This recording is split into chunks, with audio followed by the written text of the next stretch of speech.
English for the new world के question answers करेंगे। तो ए वाला है give reasons for the following. तो पहला वाला है Frampton Nuttall comes to a rural area. तो इसका आंसर है फ्रैम्पटन नटल गांव के एरिया में क्यों आया था। तो इसका आंसर है फ्रैम्पटन नटल गांव के एरिया में आया था क्योंकि गांव की ताज़ा हवा में उसको मानसिक केयर होगी।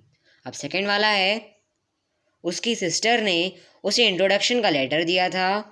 तो इसका आंसर है उसकी सिस्टर ने उसे इंट्रोडक्शन का लेटर दिया था क्योंकि वह डर गई थी कि फ्रैम्पटन अकेलेपन में अपने आप को वहाँ दबा लेगा और किसी से भी बात नहीं करेगा और उसकी मानसिक स्थिति उदासी से और ख़राब हो जाएगी। अब थर्ड क्वेश्चन है हार्डली अ सोल और 4 years अगो दो इम्पॉर्टेंट फ्रेजेस हैं फ्रैम्पटन नडल और मिसेस सेप्लेटन की नीज के बीच। तो इसका आंसर है हार्डली अ सोल और 4 years अगो दो इम्पॉर्टेंट फ्रेजेस हैं फ्रैम्पटन नडल और सेप्लेटन की कज़न वेरा के बीच, क्योंकि वेरा जानना चाहती थी कि फ्रैम्पटन नडल इस एरिया के बारे में कितना जानते हैं। मिस्टर नडल का सिर्फ इतना ही कनेक्शन था कि उसकी सिस्टर कुछ 4 साल पहले रेक्ट्री में रहती थी। अब क्वेश्चन नंबर 4 है नीज के क्वेश्चन बहुत अच्छे प्लान किए गए थे। नीज के क्वेश्चन बहुत अच्छे से प्लान किए गए थे एक स्टोरी बनाने से ताकि फ्रैम्पटन नडल उसकी स्टोरी पर विश्वास कर ले। अब बी वाला देख लेते हैं आंसर दीज क्वेश्चंस। तो पहला वाला है नीस ने फ्रैम्पटन नडल को उसके साथ व्यस्त रहने के लिए क्यों कहा। तो इसका आंसर है अर्न्ड मिसेस सेप्लेटन को कुछ टाइम लग रहा था मिस्टर नडल से मिलने आने में, इसलिए उतने समय के लिए नीस ने मिस्टर नडल से उसकी कंपनी टॉलरेट करने के लिए कहा।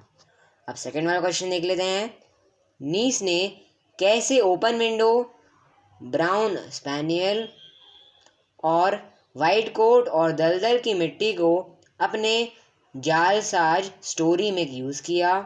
तो उसका आंसर है नीस ने open window, brown spaniel, white coat और दलदल की मिट्टी को अपनी जलसाज स्टोरी में यूज़ किया क्योंकि उसने देखा था कि उसके अंकल और उसकी आंटी के भाई दिन के लिए बाहर गए हैं और वह जानती थी कि बहुत जल्दी ही वह लौटने वाले हैं और सारी जानकारी उसकी स्टोरी से मिलेगी।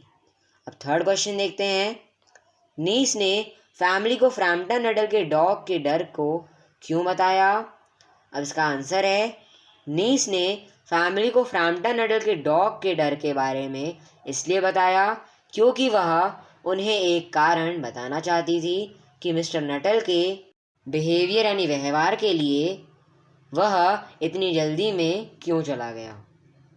अब फोर्थ क्वेश्चन देखते हैं आयरनी एक लिटरेरी डिवाइस है जो एक सिचुएशन या एक इवेंट को बताने के लिए यूज़ किया जाता है जो लोगों की उम्मीद और रिजल्ट का उल्टा होता है।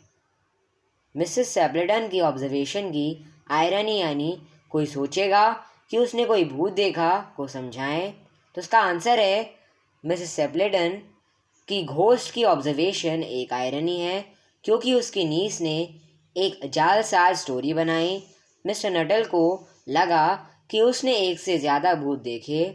अब फिफ्थ क्वेश्चन देखते हैं क्या आपको लगता है कि नीस बहुत चालाक लड़की थी। एक उदाहरण जो स्टोरी के अनुसार हो बताइए। तो इसका आंसर है मुझे लगता है कि नीस बहुत चालाक लड़की थी। सबसे पहले उसने फ्रैम्पटन नडल को इस एरिए और लोगों के बारे में कितनी जानकारी है पता किया। सेप्लेटन की स्ट्रेटजी की कहानी बनाने से पहले स्टोरी बहुत कम समय में बनाई। ये एक दूसरा एग्जाम्पल है उसके दिमाग की शार्पनेस का। उसके बाद उसने दूसरी स्टोरी बनाई कि फ्रैम्पटन नडल क्यों इतनी जल्दी में वहाँ से चला गया। अब सी वाला देखते हैं read the lines and answer the questions that follow. तो पहला वाला है क्या आपको लगता है कि फ्रैम्पटन नडल नीस के प्रैंक के इजी विक्टिम थे या किसी का भी इस पोजीशन में सेम रिएक्शन होता आप कैसे रिएक्ट करते। तो उसका आंसर है मुझे लगता है कि किसी का भी इस पोजीशन में सेम रिएक्शन होता क्योंकि कोई भी नहीं सोच सकता है कि इस तरह की स्टोरी बनाई जा सकती है।